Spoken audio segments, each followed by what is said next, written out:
1969, in my home state of Tennessee, we were the fourth healthiest state in the United States. In 2009, we were the fourth unhealthiest. So what happened? We went from the fourth healthiest in 1969 to the fourth unhealthiest in 2009. Well, as Nashville started looking at this to try to figure out where we became unhealthy, one of those major items was lack of exercise. When I was a boy living on a farm, never would you have thought to tell my father, my grandfather, my great-granddad, or any folks working on the farm that they needed to go out to the gym and get some exercise. You need to go get on the treadmill. You need to go pump some weight. Not at all. They were throwing hay. They were digging digging holes in the ground with post hole diggers. They were cutting trees. A lot of physical activity. Today, that's a little different. Today, we see people sitting behind desks. We see people behind cash registers. We see people working on the assembly line, and they're not getting that exercise, that cardiac or resistance that we used to get years ago on working on those farms, as many Americans did. So what do we do?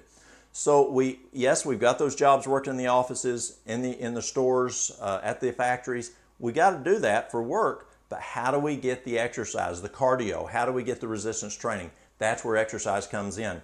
Dr. Walter Kintner, a scientist, a medical doctor at Duke University, back in the early 30s, he found that if we will exercise 4 times a day, the body works so much better. And we found that as we applied that to our patients at the clinic I used to work at, we found that if our patients would exercise 4 times a day, their bodies just run a whole lot better. It's kind of like we don't drink a glass of water just once a day. We drink water throughout the day.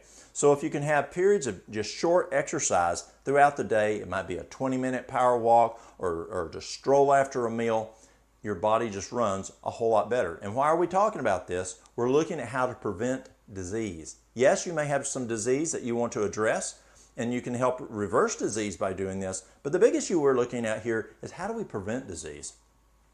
So how do we exercise? How can we get that cardiac exercise? There's a simple way of doing it, of where you just, whether you're walking, you're rebounding, you're swimming, you're cycling, you're rowing, and that's where you go 3 minutes fast, 1 minute slow. 3 minutes fast, 1 minute slow. It's called intermittent training, and that works extremely well. Now you can do it a little more highfalutin, where you take an Omron machine or something and you put it on your chest. You set the watch. You take 220 minus your age. 220 minus your age. Now that's the maximum heart rate. And then you do, start out 65% of that. And let's say 65% is 115.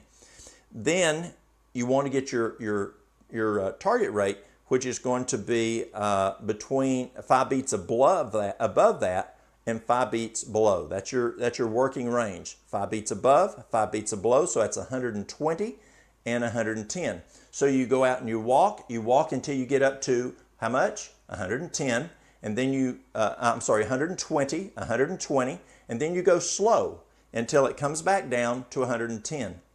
I was walking with a fellow one day at the clinic, and we were walking, and we got up to say that 120, and we started strolling so it would come back down, and I noticed his watch wasn't coming back down. And I said, well, let's just plumb stop. Let's just stop and see what's going on. And we stopped, and it still wasn't coming down. I'm thinking, what's going on? And I said, are you thinking back at home? This man was involved in business. His wife is back at home. Are you thinking about home right now? He goes, yeah. I said, did you see that squirrel over there? Look at that bird. Isn't it beautiful out here today? And boom, his pulse came right back down. So as you're out there exercising, be careful what you're thinking about, because sometimes that can keep the heart rate up because you're stressed about whatever it may be. So again, how do you do it with this intermittent training with the machine? Take 220 minus your age. That's the maximum heart rate. Start out with 65% of that. You can then go to 70, 75%.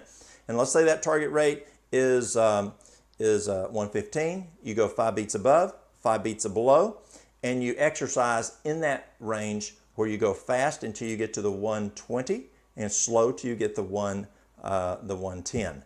And you just keep going back and forth. If you don't have that, it's real simple. Just go fast for 3 minutes, slow for 1 minute. Fast for 3 minutes, slow for 1 minute. It's kind of like working out with barbells. You just don't pump weight for 30 minutes. You do reps. And so this is kind of like reps. There's two major kinds of exercise. You've got the cardiac, which we just talked about, and the other is resistance. And that is where you are using, say, some bands or some weights where you're trying to do some resistance. And if you don't have that, you don't have to go buy barbells. You can go and you can get some bags, say some several pound bags of beans, and you can use them and do some exercises with them. You can do. I've used 5 gallons of a gallon jug of water. That's 8.34 pounds per gallon, and you can move those back and forth, and that can be a resistant type, or you can get some bands, and that works well. Again, for our cardiovascular system, which yes has the pump, exercise actually helps the cardiovascular system, and it also helps the lymphatic system. Two very important things to keep our bodies good and healthy and prevent disease. See y'all back as we look at more keys to health.